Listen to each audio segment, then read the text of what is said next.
শেখ হাসিনা সহ ৩ জনের বিরুদ্ধে মানবতাবিরোধী অপরাধের মামলার রায়ের তারিখ ১৩ নভেম্বর। সন্দেহাতীতভাবে অপরাধ প্রমাণিত, বিশ্বের যে কোনো আদালতে গ্রহণযোগ্য হবে বিচার।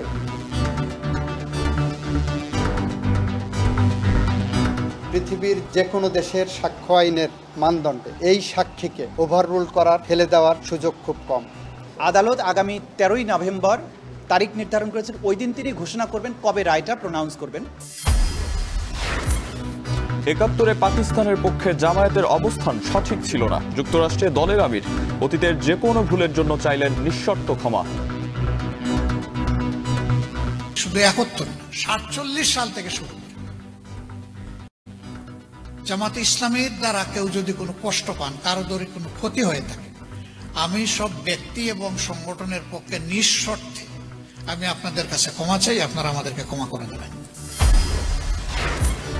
নির্বাচনে দৃশ্যমান অগ্রগতি দেখতে চায় বিএনপি। সিএসির সঙ্গে বৈঠকে ৩৬ প্রস্তাবনা। জুলাই সনদে স্বাক্ষর করতে একটি দল সুযোগ খুঁজছে, মন্তব্য নেতাদের। ৫ বছরে ক্রেডিট কার্ডের গ্রাহক বেড়েছে ৭০%। ঋণের চক্রে আটকা পড়ছে মধ্যবিত্ত। বুঝে শুনে লেনদেনের পরামর্শ কেন্দ্রীয় ব্যাংকের। এবং টাইফয়েডের মাসব্যাপী টিকা কর্মসূচি নিয়ে গুজব ছড়ানো হচ্ছে। বিভ্রান্ত না হওয়ার আহ্বান স্বাস্থ্যের ডিজির।